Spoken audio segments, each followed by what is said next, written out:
El 28 de enero de 1986, el transbordador espacial Challenger se desintegró 73 segundos después del despegue. 7 astronautas perdieron la vida. Según 2 radioaficionados en el sur de Chile, 45 minutos antes de ese lanzamiento, una voz desde la radio de onda corta les advirtió que la nave no llegaría a orbitar. La misma voz que decía vivir en una isla sin nombre. La misma voz que no tenía coordenadas ni identidad verificable. Si la advertencia fue real, algo o alguien supo lo que iba a pasar. Si no lo fue, alguien construyó esa historia con una precisión muy particular. Cualquiera de las 2 opciones exige una explicación.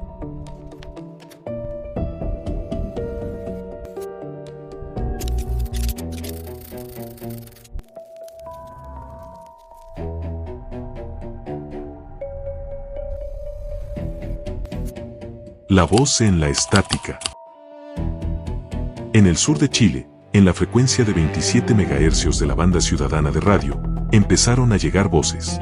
Era 1984. Octavio Ortiz, un radioaficionado de Santiago, las captó primero. Las grabó en casetes magnéticos. Las compartió con otros operadores de la red. Las voces no tenían nada de especial en apariencia. Hablaban en español, con una cortesía formal y una calma que resultaba difícil de calibrar. Se identificaban con nombres propios. Ariel. Alberto. Su acento era extraño. Algunos decían que sonaba anglosajón. Otros lo ubicaban entre el alemán y algo eslavo. Nadie podía definirlo con certeza, y ese detalle era parte de lo que hacía que las transmisiones resultaran inquietantes de una forma que la gente tardaba en articular. No había énfasis. No había impaciencia. No había inflexiones emocionales reconocibles. Solo esa neutralidad quirúrgica, como si el hombre al otro lado de la frecuencia nunca hubiera tenido un día malo en su vida.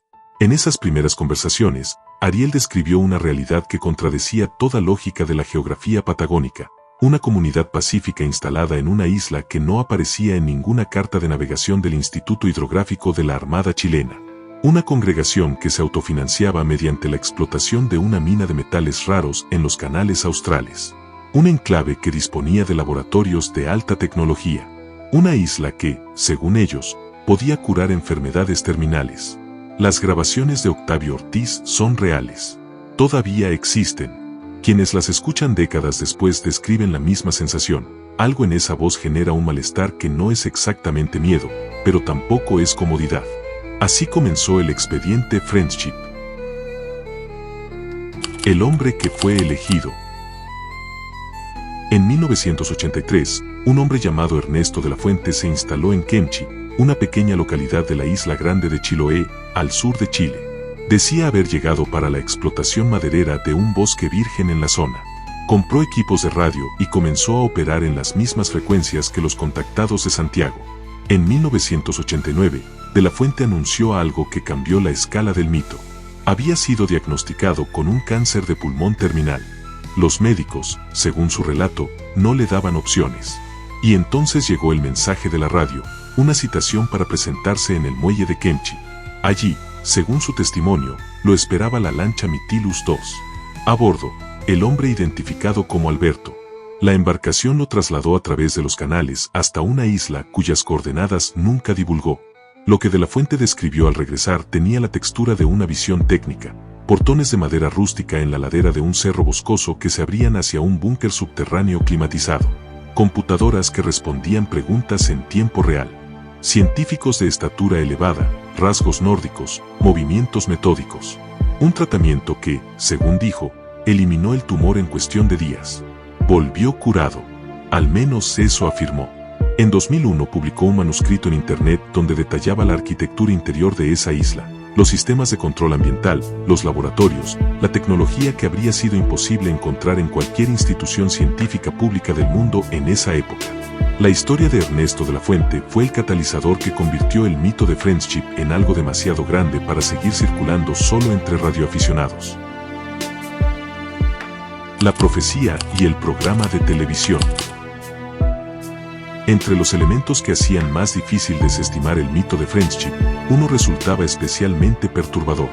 El 28 de enero de 1986, el transbordador espacial Challenger se desintegró 73 segundos después del despegue desde Cabo Cañaveral. 7 tripulantes murieron.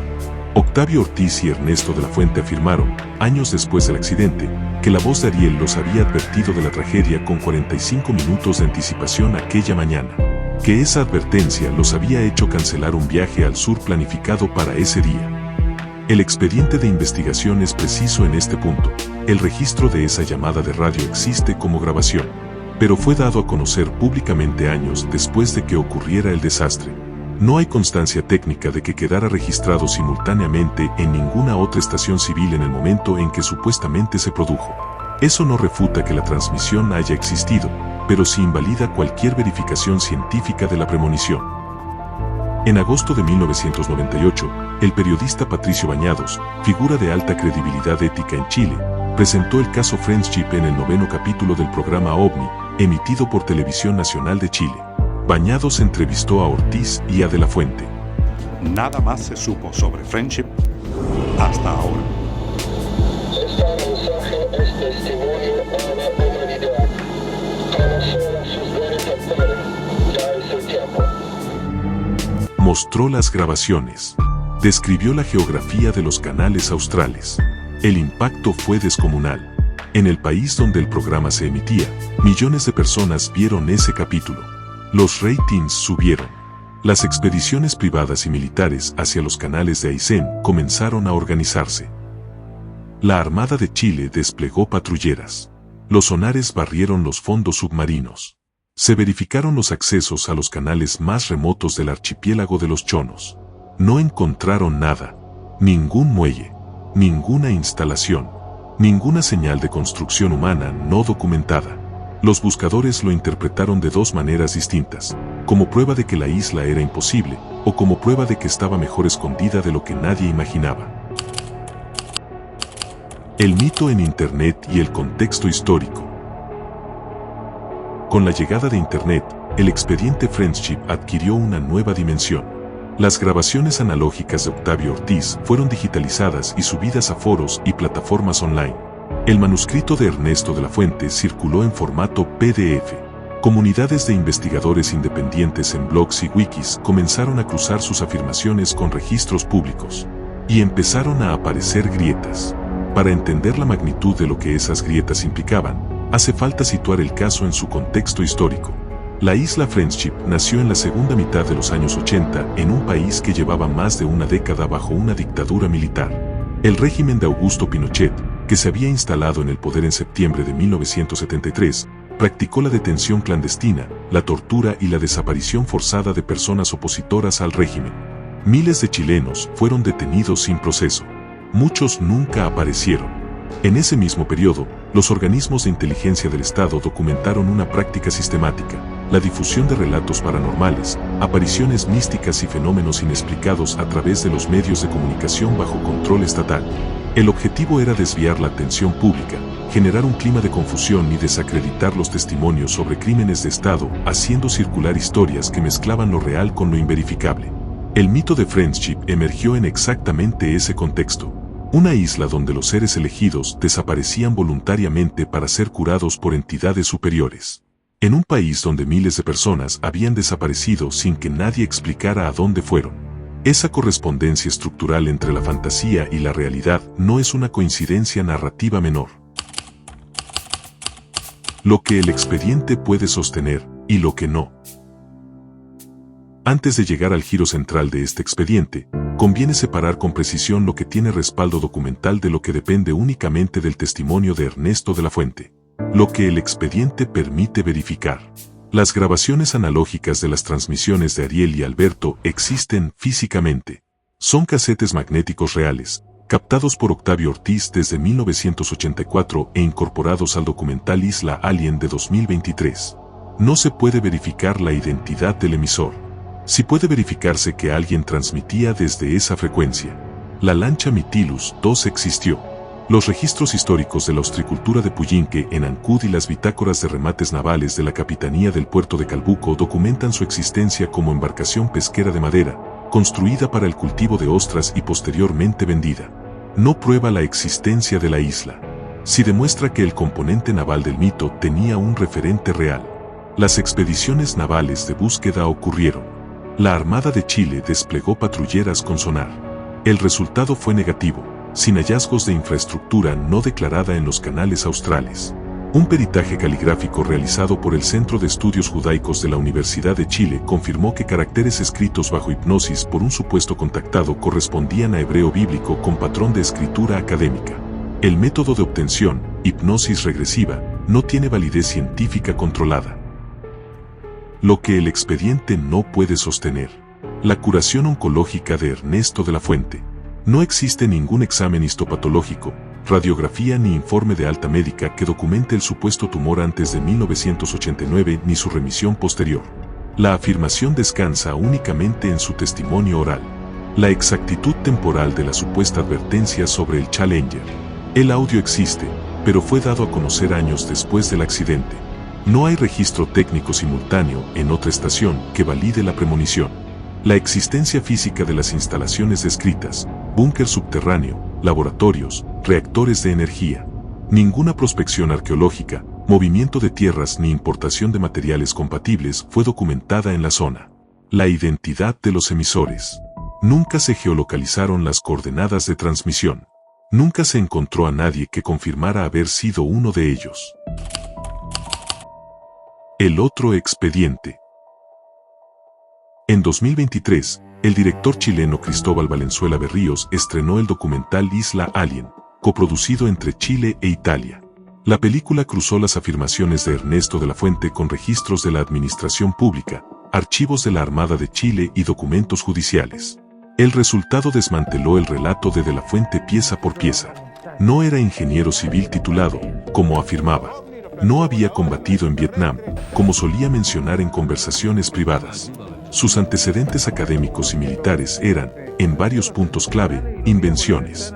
Más importante, su supuesto cáncer terminal de 1989 no tenía ningún respaldo clínico verificable. Ningún médico, ningún hospital, ningún examen. Solo su palabra. Y el dato que cierra el expediente con una claridad que no admite interpretación alternativa. Ernesto de la Fuente murió de un enfisema pulmonar severo causado por el tabaquismo crónico. La misma enfermedad por la que afirmaba haber sido curado de forma definitiva por los seres de Friendship 30 años antes. Pero el documental encontró algo más. Algo que está en los registros judiciales de la justicia chilena. En septiembre de 1973, días después del golpe militar de Pinochet, en la localidad de Padre Hurtado, en la región metropolitana de Santiago, dos obreros agrícolas llamados Luis René Lobos Gutiérrez y Carlos Germán Maldonado Torres fueron detenidos. No eran militantes de ningún partido. Eran trabajadores rurales. Según la causa penal que instruye la justicia chilena, la causa Rol 2182-98 por secuestros calificados, Ernesto de la Fuente facilitó voluntariamente su vehículo personal para el transporte de los detenidos hacia un puesto de control militar. Desde ese puesto, Luis Lobos y Carlos Maldonado nunca más aparecieron.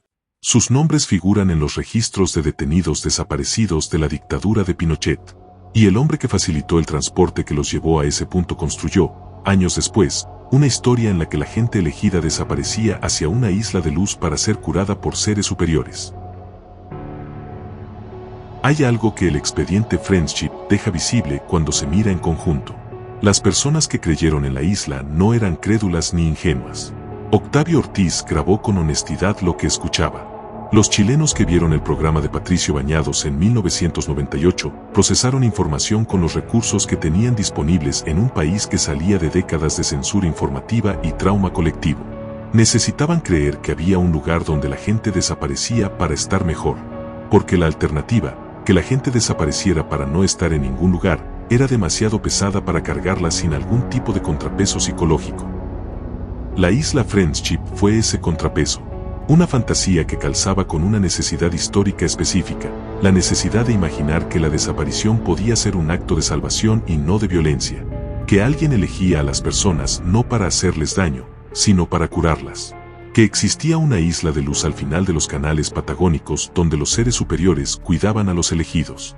Y quien construyó esa fantasía, o la alimentó activamente, según lo que el expediente puede sostener, era un hombre que había participado en una desaparición real. No hay forma de saber si esa conexión fue deliberada. Si el mito de Friendship fue una forma de expiación psicológica, una operación planificada de distracción o simplemente la coincidencia entre una mente fabuladora y un contexto histórico que necesitaba exactamente ese tipo de relato. Lo que sí puede decirse es esto: la voz de Ariel sigue en esas cintas. Nadie ha podido identificar al emisor. Nadie ha encontrado la isla. Y dos hombres llamados Luis Lobos y Carlos Maldonado siguen siendo detenidos desaparecidos de la dictadura chilena. El expediente Friendship tiene respuesta para algunas preguntas. Pero quizá nunca se trató de encontrar una isla. Quizá siempre se trató de entender por qué tanta gente necesitó creer que existía. Porque cuando una sociedad no puede explicar su propio dolor, a veces inventa un lugar donde ese dolor desaparece. Y esa historia puede resultar más poderosa que cualquier evidencia. Archivo X. No afirmamos. No negamos. Abrimos el expediente. Los archivos no se cierran con teorías. Se cierran con preguntas que alguien hace en el momento correcto. Si tienes algo que aporte al expediente, déjalo en los comentarios. Si este es tu primer caso con nosotros, hay más expedientes esperándote. Si llevas tiempo aquí, ya sabes cómo funciona esto. Suscríbete, activa la campana, y nos vemos en el siguiente expediente.